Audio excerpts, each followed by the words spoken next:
Magandang araw po. Magbibigay lang ako ng update sa monkeypox. Marami nangangamba kung ano iniisip nila. Kailangan din natin alam para alam natin yung tamang pag-iingat lalo na sa mga high-risk groups. Explain natin sino yung mga possible tamaan ng monkeypox.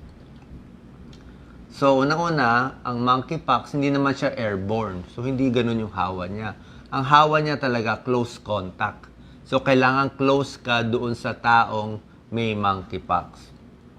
Ang very obvious kasi sa kanya, kakaiba yung mga lesions niya, mga vesicle. Para siyang chickenpox.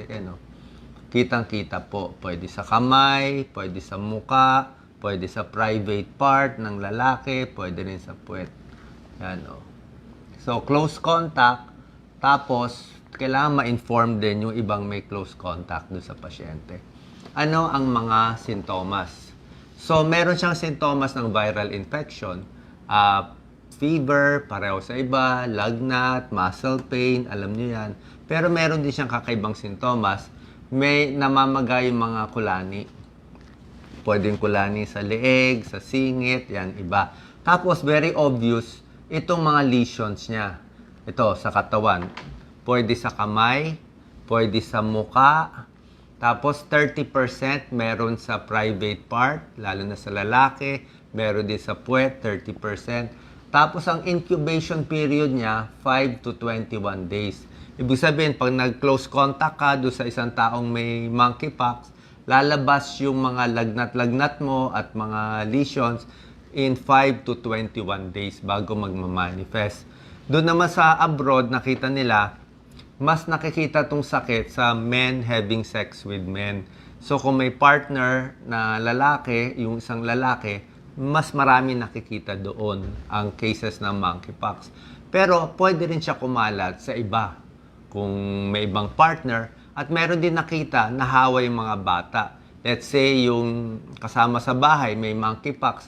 Pag close contact, siguro lagi nakadikit o nag-aalaga ng bata, pwede rin mahawahan ng bata. Ano ba yung close contact? Close contact talagang medyo dikit at matagal. Pero kung sandali lang, usap lang, hindi naman siya airborne, handshake lang, okay lang yun dapat. Pero syempre, pag nag-shake hands tayo sa ibang tao, wala naman masama na, di ba? Tulad ng sabi ko sa inyo, walang hawak-hawak muna sa ilong, maghuhugas ng kamay, hygiene, sabon at tubig para lagi tayong safe. Diba? Pero ngayon nakikita nila sa mga high-risk groups, kumakalat yung monkeypox. At paano mangyayari dito? Ano mangyayari in the future? Oo. Ang nakikita ng mga eksperto, kung ano yung pattern ng HIV/AIDS na pagkalat, pwede yun din na maging pattern ng monkeypox. Yan, may rashes sa kamay, face, hands, feet, mouth, at private parts. Dito sa may puwet na area, pwede rin. Yan. Tapos may kasama rin mga fever, headache, fatigue, tsaka namamaga. Nakakahawa ang pasyente pag may sintomas at pag may rashes pa. Ang isolation sa ngayon is 1 month. Parang 1 month mas safe na ganun gagawin. May gamutan sa monkeypox. Ang gamutan, syempre, supportive therapy. Marami gumagaling sa supportive therapy lang. Pag dehydrated, inom ng maraming tubig.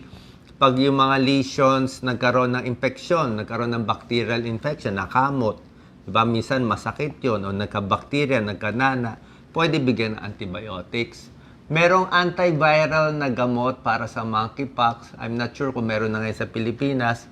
Pero even without this, gumagaling din naman yung pasyente. Kung meron to, mas maganda rin. Ito yung gamot na antiviral. Tapos meron ding bakuna. Pero yung bakuna na binibigay dati sa smallpox, nagagamit din sa monkeypox. Pero hindi lahat bibigyan. Kaya huwag kayong mag-alala, dun lang sa high-risk groups. Doon sa high-risk groups, kaya may partner ka o marami kang partner, pwede to. Or sa health workers, nag-aalaga ka ng mga pasyente na may monkeypox. Yun din ang pag-iingat na gagawin natin. So, ganito magiging itsura niya. So, kung meron tayo ganitong sintomas or meron tayong close contact, paano malalaman kung monkeypox ba o chickenpox, di ba?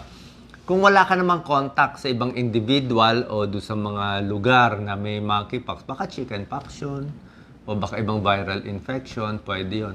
kailangan may close contact ka muna. Ang mortality rate sa ngayon is around 6% to 10%. Medyo mataas pa siguro bago pa kasi yung sakit. Pero yung smallpox dati, mas matindi, 30%. Ang COVID, 1 to 2%. So ito ngayon, mga 6%. So ang pupuntahan doktor natin, infectious disease doctor. So yan na po pag-iingat natin. Ha?